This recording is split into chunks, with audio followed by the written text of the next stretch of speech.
Shalom, Bapak Ibu dan saudara-saudari yang terkasih, jumpa lagi dalam Sikat Sabda Iman Katolik. Hari ini gereja memperingati Santa Cecilia, perawan dan martir, Selasa 22 November 2022. Bacaan dari Injil Lukas bab 21 ayat 5-11. Marilah kita siapkan hati dan pikiran kita untuk mendengarkan sabda Tuhan.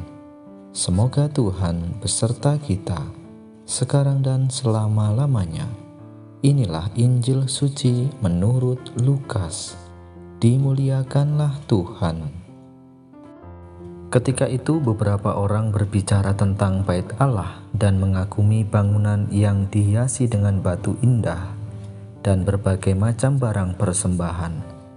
Tetapi Yesus berkata kepada mereka, "Akan tiba harinya segala yang kalian lihat di situ diruntuhkan, dan tidak akan ada satu batu pun dibiarkan terletak di atas batu yang lain." Lalu murid-muridnya bertanya, "Guru, bila manakah hal itu akan terjadi, dan apakah tandanya kalau itu akan terjadi?" Jawab Yesus, "Waspadalah. Jangan sampai kalian disesatkan, sebab banyak orang akan datang dengan memakai namaku dan berkata, 'Akulah dia,' dan saatnya sudah dekat.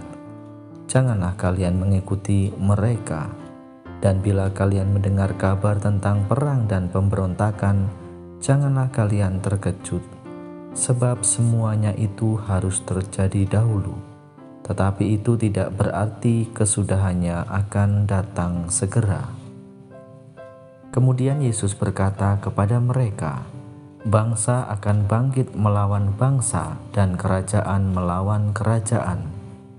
Akan tetapi gempa bumi yang dahsyat, dan di berbagai tempat akan ada penyakit sampar dan kelaparan.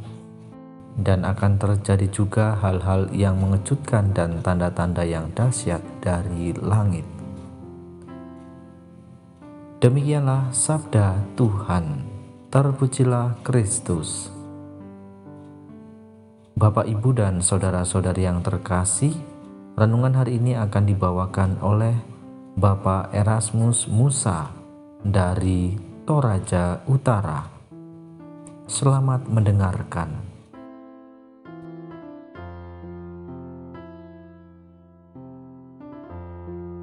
Salam jumpa kembali Bapak Ibu Saudara-saudariku yang terkasih dalam Tuhan. Hari ini gereja memperingati Santa Cecilia, perawan dan martir. Ia adalah salah satu dari 7 martir perempuan yang disebut namanya dalam doa syukur agung yang pertama. Dihormati sebagai pelindung musik dan paduan suara karena cinta dan totalitasnya dalam mengikuti Yesus Kristus. Bagi kita pengikut Kristus, Santa Cecilia dijadikan teladan dalam mengorbankan hidup dan memilih tetap sebagai perawan karena totalitasnya dalam mengikuti Yesus Kristus. Bapak, Ibu, Saudara-saudariku yang terkasih dalam Tuhan, kisah Injil dalam Injil Lukas yang kita dengarkan hari ini mengisahkan tentang nubuat kehancuran bait Allah dan kota Yerusalem. Dalam sejarah nubuat itu memang terjadi. Pada tahun 70 sesudah Masehi, bangunan suci itu dihancurkan oleh Kekaisaran Romawi dan menyisakan sebuah tembok yang saat ini dikenal sebagai tembok ratapan. Di tembok itulah orang-orang Yahudi sering mengadakan ibadat dengan memegang temboknya sambil meratapinya. Itulah tembok ratapan yang kini menjadi suatu tempat ziarah yang terkenal di Yerusalem dan banyak peziarah datang ke sana. Bapak, Ibu, Saudara-saudariku yang terkasih dalam Tuhan, nubuat Yesus tentang kehancuran bait Allah dan kota Yerusalem memberi pengertian kepada kita bahwa tidak ada yang abadi di dunia ini. Meski semegah apapun suatu bangunan berdiri atau semelimpah apapun harta yang dimiliki seseorang di dunia ini, semuanya akan hancur. Tidak terkecuali dengan tubuh kita sendiri yang hari ini masih bisa berdiri tegak, namun suatu saat akan terbaring kaku dan membusuk di tanah. Hal itu hendak menunjukkan bahwa segala peristiwa yang ada di dunia ini sifatnya sementara. Akan tiba saatnya semuanya akan binasa dan hancur.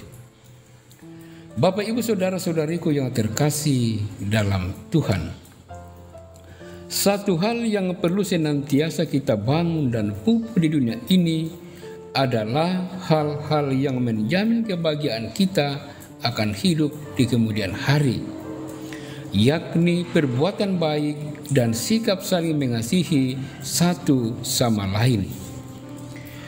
Hidup di kemudian hari itu sifatnya kekal dan abadi.